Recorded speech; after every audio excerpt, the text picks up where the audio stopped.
In this video, you'll be working along with me in preparing your prototype on Desmos. You will actually try and do this example along with me, so you will pause when I say pause and try it yourself so you can get some practice. The end goal is to build a juice box. Now this is just a regular box, but it allows you to see what we'll be doing on Desmos. What we will be doing on Desmos is trying to do this portion here, which is to make a flat surface that carries all of the faces that go into making this box. So let's begin doing that. To start, you need a diagram and dimensions totally complete. You will notice on the simple example that I've added in a dimension that you might not have put in your diagram, but you're going to want to think about, which is for every triangle that I have on my triangular pyramid, I want to actually have this slant line here, that height of the actual triangle, not just the height of the pyramid. Once you have all that, you're ready to begin. We will be sketching each face of your shape. The face is each of these sides. Your sketch can be loose because this is not what we'll be using on the laser printer. This is just to help us along the way. So you can see I have a sheet of paper and I've not quickly, but I've sketched my 4 triangles that make up the 4 faces of this pyramid. And I want you to notice that only on the first one I did put all the dimensions. And as a key thing to note, I actually put in this extra little dimension right here, which is the halfway line between the height of the triangle and the edge. I've also put in the 5 sides, the 5 faces of the cube, the 4 round, and of course the bottom, so make sure you get that. And on one of them, I put in dimensions. With my sketches done, I'm ready to go. First step is to log on to Desmos. Please log into desmos.com geometry. You're going to click on the login button and log in with Google. Please pause, go to this web page, and log in. Our next step will be to set up a grid and save. To set up a grid, I go ahead to this little wrench here and I click on grid. I now have a grid to work with. I'm also going to shrink this back. I'm going to click save and I will just give it a title and save it. You can do the same. Go ahead, pause your video and do that. We're now ready to make each face on Desmos.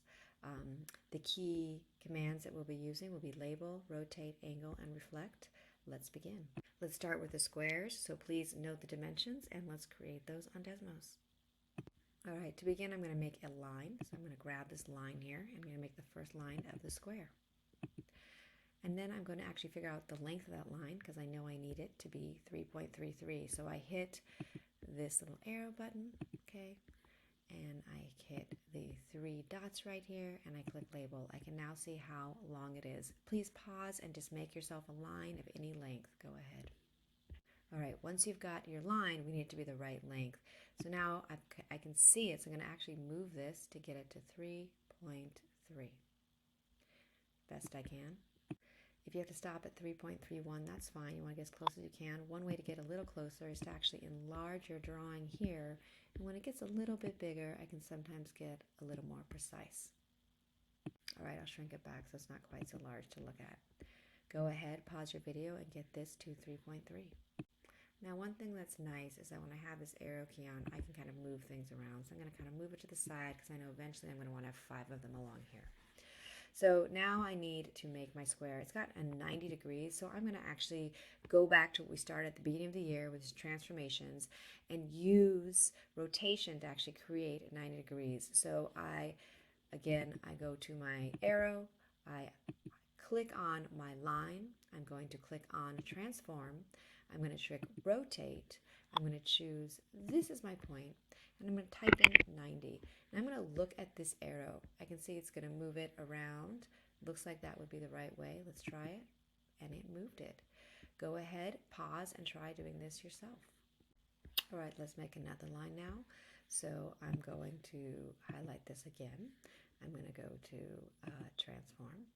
I'm going to click on rotate, put my center, and I'm going to type in 90. Now I notice this time it's going that way, so if I hit go, oops, it went the wrong way. No big deal. I bring out this and I just undo that.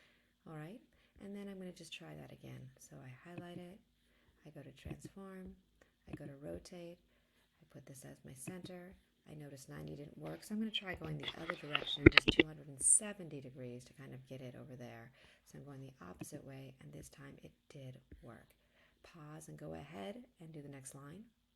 Once you finish that line, go ahead and click another line. We're going to make the final line here at 90 degrees, transform, rotate. I go to this tip right here, 90 degrees, and it's all done. Pause and finish your square. All right, so far using label and rotation, we've built our square. I want to introduce one more tool, which is the polygon tool. I'd like to be able to move this whole square around sometimes. Now, if I have my arrow clicked and I move the whole screen around. What I'd like to move is sometimes just this. So I need to kind of make this, let it be known this is a square. So I'm going to click on the polygon tool, and I'm going to click in each corner, 1, 2, 3, double click. And now that I've done that, if I go to the arrow key, I can actually just move my square around. So it's now kind of been unified. So if you haven't done that yet, please pause your video and make your square a polygon. And once you've done that, let's just hit save. So we make sure we're saving what we've been doing. All right, going back to my sketches, I now see I need to make triangles as well. I will make all 5 squares, but before we do that, let's just try a triangle. So I'm going to look carefully at these dimensions. Again, this halfway mark is really important, 1.72, and that height of 8.1. All right, the triangle is going to be a lot taller than this, so I'm going to need more room. So I'm going to actually just shrink my grid down a little bit, move this up here, and now I think I might be able to fit a triangle with a height of 8 here. Go ahead, pause the video, and adjust your spacing. All right, let's make that triangle. So I'm going to start with the base. So that base was 1.72 to the center. So I just make a quick line. Let's figure out the distance of that line. I need a 1.72, and I do not have it, so I need to adjust that. I'm going to go ahead and adjust it. Again, if it's hard to see, I'm going to just enlarge my image so I can do a better job of getting at 1.72. You go ahead right now and pause the video and get yourself at 1.72. All right, and now I know I want 90 degrees. The problem is I don't want the same measurement. So I am not going to rotate this because then I'm going to have too short of a height. So I'm going to use a different tool up here, which is the angle tool. So I'm going to grab that tool. I'm going to click here at this end, and then straight up. Go ahead, pause your video and set up your angle. All right, I want my angle to be 90, which it's not. So I grab this and I'm going to move this until, grab that right there with an arrow, until I get to 90 exactly. Again, you can always enlarge to try to get it right. If you're at 90.01, that is fine. So go ahead and get this at 90. Pause your video. Now I'm ready to make my height of 8.1. I'm just going to move this down a little bit, grab a line. And now I've got a guide. I know it's going to go through this point and up through that point. So I'm going to make sure it shoots through that point. Straight up, I better check the length of it. So I go ahead and label it. And now please go ahead and adjust this until you get it at 8.1. Pause the video. All right, my line is now at 8.1. I've made it that tall. It shoots to that point, so I know I've got 90 degrees. Now, this line is not going to be part of my shape. To remind myself that, I'm going to actually highlight it. This is just something I like to do, and I'm going to make it orange because then I know I do definitely want to get rid of that line at some point. All right, now go ahead, pause, and make this orange yourself. And next, let's get the other half. Now here, I'm going to use another tool, which is reflect, okay, back to transformations. So I'm going to go ahead, select my object. I'm going to go down to this line. I'm going to reflect it over that line.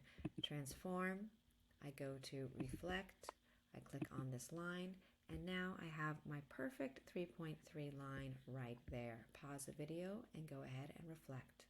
The last step is just to go ahead and build that triangle. So I'm just going to add a line from the very top, from that vertex down to here, and then another line right here. You can go ahead and pause your video and add those lines in. Or if you like, I guess I didn't need to do those lines, you could just go straight to your polygon tool, and now we're going to connect this so that we can easily move it as a single unit. I double click at the bottom. So you should now have your full polygon ready to go. Go ahead, pause your video, make that polygon, and I'm going to just shrink this now and get my arrow and move this over so I can now see both of my shapes. We now have 5 tools on Desmos. We've just added an angle and reflect.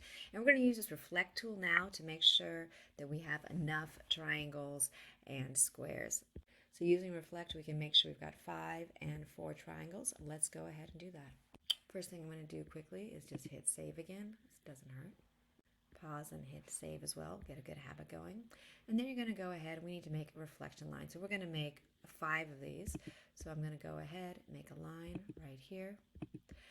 This line is, again, not going to be used, so I just, for myself, always like to highlight things different color, orange, that are not important to me as I move on.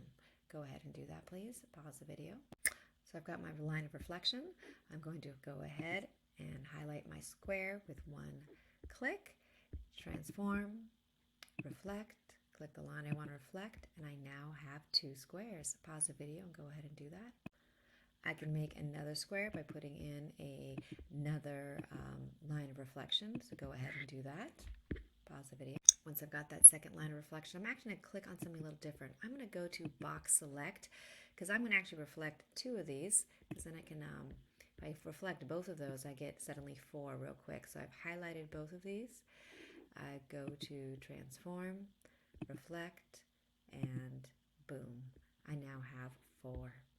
If you'd like to continue practicing, you can go ahead and make a 5th by just reflecting this one. You can also do the same by reflecting that triangle 4 times.